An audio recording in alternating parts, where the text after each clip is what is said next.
போடுற ரெசிபி உருளைக்கிழங்கு பிரியாணிங்க.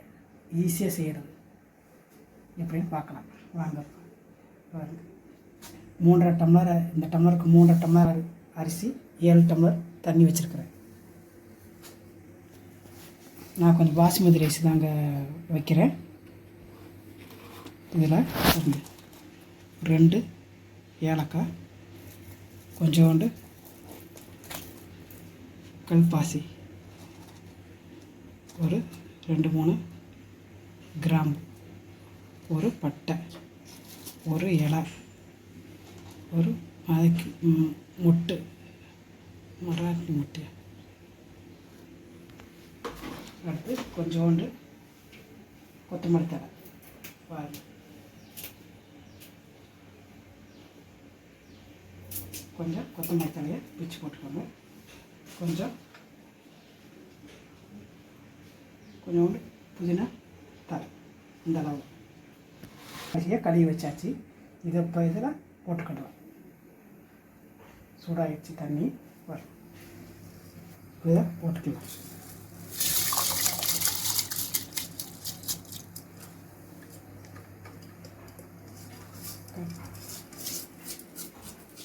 உருளைக்கிழங்கு பிரியாணி பாஸ்மதி ரைஸில் தான் நல்லா இருக்குமாங்க அப்படின்னு நீங்கள் கேட்டிங்கன்னா, இல்லை, எல்லா அரிசியிலும் நல்லாயிருக்கும்.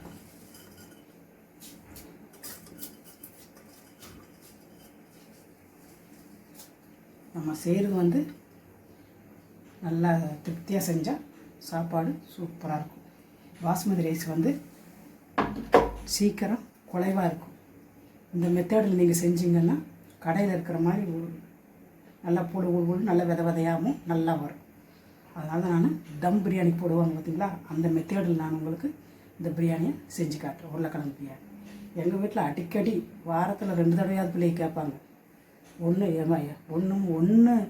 வேண்டாம், உருளைக்கிழங்கு இருக்கா ஒரு பிரியாணி பண்ணு, உருளைக்கிழங்கு இருக்கா ஒரு பிரியாணி பண்ணு அப்படிம்பாங்க. சரி, இப்போ பாதி அரிசி தாங்க வேகணும். பாதி அரிசி வந்தால் போதும், நமக்கு போதும். பாருங்க, அரிசி நல்ல உப்புன்னு வந்துருச்சு பார்த்தீங்களா, அரைப்பதத்துக்கு மேலே வந்துருச்சு. இப்போ நம்ம இதை தண்ணி இல்லாமல் எடுத்துக்கலாம். ஒன்றும் வடிச்சிருங்க, அப்படி இல்லைன்னா வடை போட்டு கோரி எடுத்துக்கோங்க. ஆயில் கொஞ்சம் ஊற்றிக்கலாம். இந்த ஆயில் வேஸ்ட் ஆகாது, அப்படியே நம்ம சாப்பாட்டுக்கு அந்த பிரியாணிக்கு எடுத்துக்கலாம். நம்ம உருளைக்கிழங்கு ஸ்மால் கிழங்கு, பேபின்னு சொல்கிறாங்க பார்த்தீங்களா, பேபி கிழங்குங்கிறாங்களே, சின்ன கிழங்கு, அதில் செஞ்சால் ரொம்ப டேஸ்ட்டாக இருக்கும்.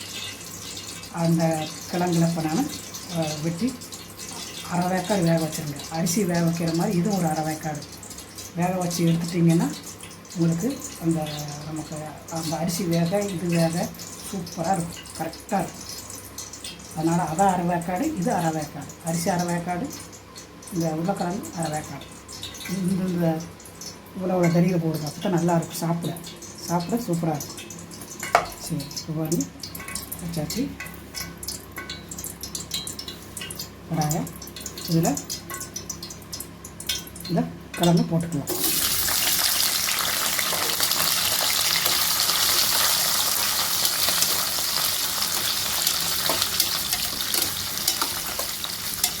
கொஞ்சம் உப்பு போட்டுக்கோங்க.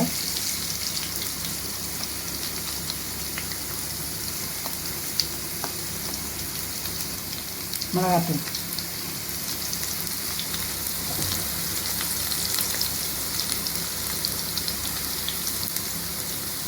ஒரு 1/4 ஸ்பூன் கரம் மசாலா,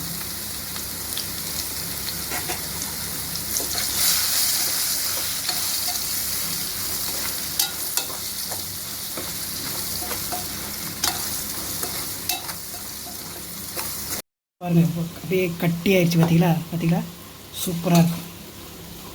அதை எடுத்துக்கலாம்.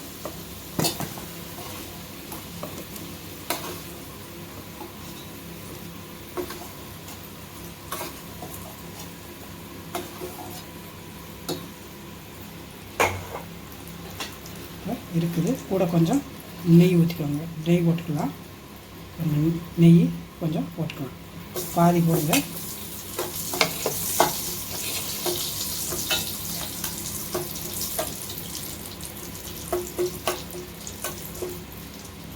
இந்த பூ பேர் என்ன வேறு பாருங்கள்.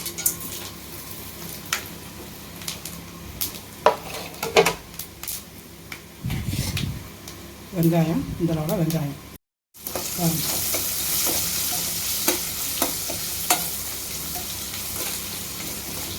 நல்லா வதங்கிட்டு இருக்க மக்களை. 1.5 ஸ்பூன் வச்சுருக்கிறேன் இஞ்சி பூண்டு பேஸ்ட்டு. 1.5 ஸ்பூன் ஊற்றி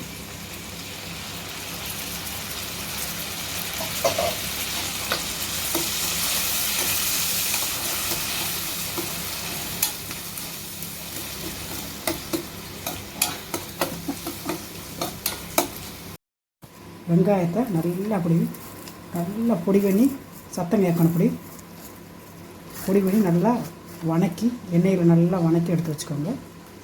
இந்த இது மேலே கோட்டிங் கொடுக்கறதுக்கு.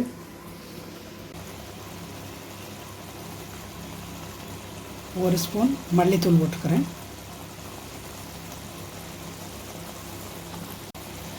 அரை ஸ்பூன் ஜீரகத்தூள்.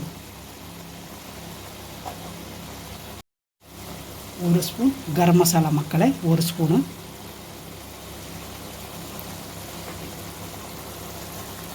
உருளைக்கிழங்கு அதனால் காரத்தை ஏற்ற மாதிரி போட்டுக்கோங்க. நான் 1 ஸ்பூன் போடுறேன்.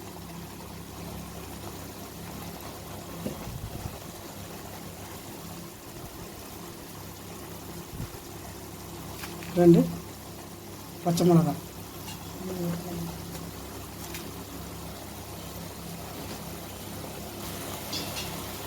3 பச்சை மிளகாய் மக்களை.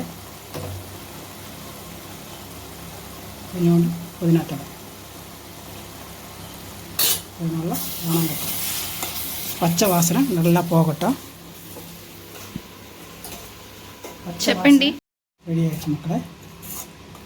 பச்சை வாசனை எல்லாம் போயாச்சு. அடுத்து வச்சுக்கலாம். அடுத்து சட்டியில் லைட்டாக எண்ணெய் ஊற்றிக்கோங்க. சுற்றி வர எண்ணெய், நெய்யும் போட்டுக்கோங்க.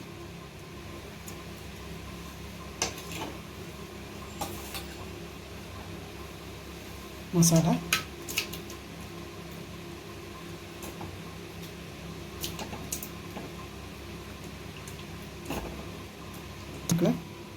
இந்த மாதிரி வரணும்.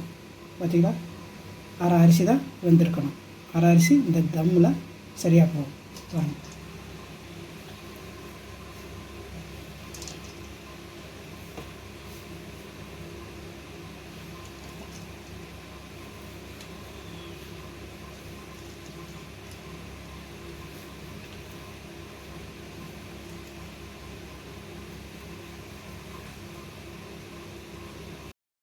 ஃப்ரை பண்ண வெங்காயத்தை கொஞ்சம் போட்டு விட்டுருங்க.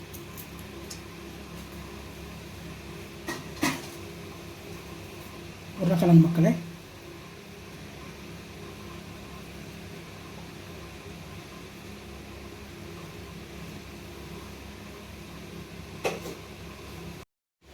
ஒரு லேயர் போட்டுக்காங்க மக்களை. கொஞ்சம் கொத்தமல்லி தழை, உருளைக்கிழங்கு,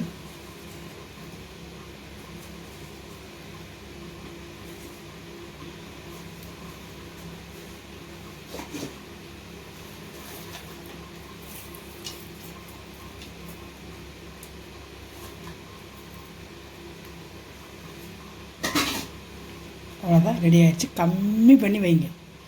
ரொம்ப ரொம்ப கம்மி பண்ணி ஒரு 5 நிமிஷம்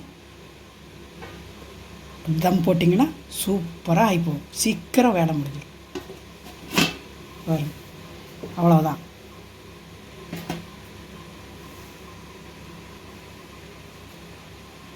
மக்களே, இப்போ 7 நிமிஷம் ஆயிடுச்சு மக்களே. எடுத்து பார்க்கலாம், எப்படி இருக்குன்னு பார்க்கலாம். வாவ், சூப்பராக இருக்குது. நல்லா இருக்குது. அப்படியே இருக்குது பாருங்க. சூப்பராக இருக்குது.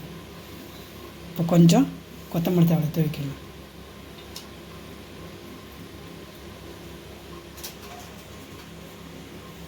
லைட்டாக புதினா தழை.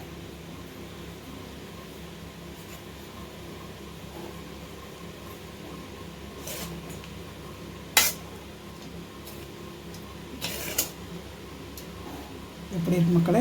சூப்பராக இருக்குது மக்களே. பார்த்தீங்களா, கிழங்கு பார்த்தீங்களா அப்படியே இருக்கும். இதுக்கு தான் சொல்கிறது உருளைக்கிழங்கு பிரியாணி சூப்பராக ரெடி. எல்லோரும் செஞ்சு போய் அசத்துங்க. எல்லோரும் செஞ்சு சூப்பராக சாப்பிடுங்க. அவ்வளோதான், ஈஸி மெத்தேடு தானே. சரி, உருளைக்கிழங்கு பிரியாணி செய்வது எப்படின்னு பார்த்தாங்க. எல்லோரும் ட்ரை பண்ணுங்கள். நம்ம சேனலை மறக்காதீங்க. தமிழுக்கு இருக்குது. அடுத்து நான் ஒரு சூப்பர் வீடியோவில் சந்திக்கலாம். நன்றி அண்ட் பாய்.